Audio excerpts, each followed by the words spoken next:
Sa ilalim ng anino ng mayon, ipinanganak ang isang anyo ng kagandahan. Likas, matatag, at puno ng kwento.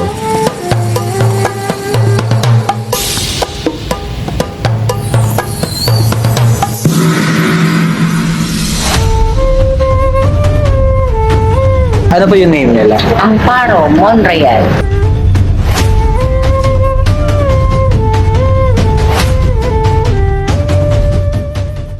Sa tulong at gabay ni Lola Amparo, 62 taong gulang na traditional makeup artist mula sa Daraga, Albay, aming natutunan ang tamang proseso ng paglalagay ng kolorete.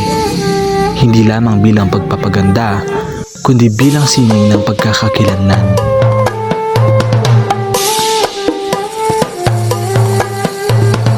Bago simula ng sining, kailangan mo nang maging handa ang katawan at isipan. Tulad ng pintor sa kanyang obra, maingat na hinuhugasan ng mukha, isang ritual ng paglilinis, hindi lang ng balat, kundi ng diwa.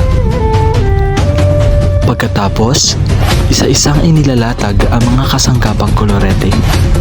Sa unang tingin, tila karaniwang gamit lamang, ngunit sa kamay ng isang alagad ng sining, ang mga ito ay nagiging kasangkapan tungo sa isang anyo ng kagandahan. Una, inilalapat ang pundasyon ng kulay at pagkakapantay, tulad ng paghahanap natin ng balanse sa bawat yugto ng buhay. Kasunod nito, ang pulbo at paunang parte ng kolorete. Banayad na hinahaplos sa pisngi, nagbibigay buhay at init, tulad ng araw na sumisilip sa bundok ng mayon tuwing umaga. Sa mga mata, inilalapat ang pampang ibabaw, maihahalin tulad sa mga lilim ng lupa at langit. At ang lapis ng pampaganda ng mga mata, naguhit ng katapangan. Ito ang titik ni Magayon. Matatag at puno ng damdamin nagmumula sa puso. Sa labi, ang lipstick, kulay ng sigla ng damdamin ng mga kababaihan.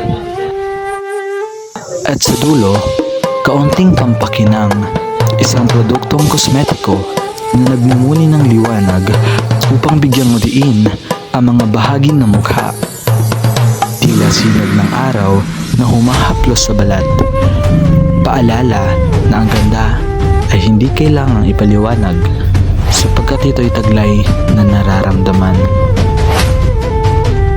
Bago pa man ang panahon ng kolonyalismo, ipinapahayag ng mga Bicolano ang kagandahan sa pamamagitan ng mga tatong panlipi, mga palamuting yari sa kabibe at perlas. Ang balat nilang kayumanggi ay refleksyon ng araw, ng lupa, ng dagat ng kanilang tahanan.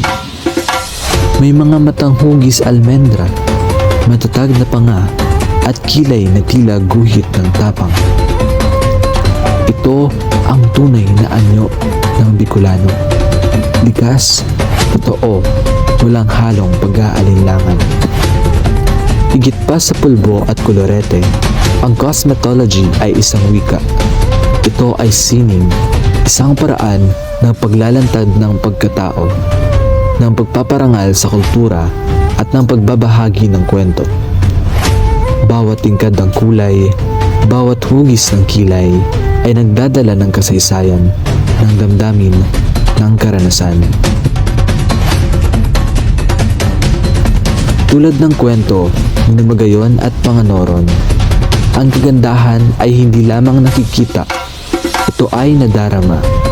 Mula sa alad ng pag-ibig, sa abo ng alaala, at sa lupang pinagpupugayan ng mga Bicolano, sumisibol ang ganda, banayad ngunit matatag. Tulad ng mayon na laging nakatindig ng may biyaya at tapang.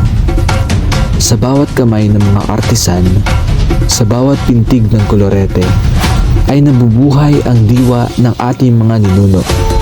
Dahil ang kagandahan, hindi lang nalilikha, ito ay pinaniniwalaan, ipinapasa at isinasabuhay. At habang dahan-dahang bumabalot ang ulap sa tuktok ng mayon, tayo ay pinaaalalahanan. Ang tunay na ganda ay hindi lamang nakikita. Ito ay nararamdaman, isinasabuhay at ipinagmamalaki.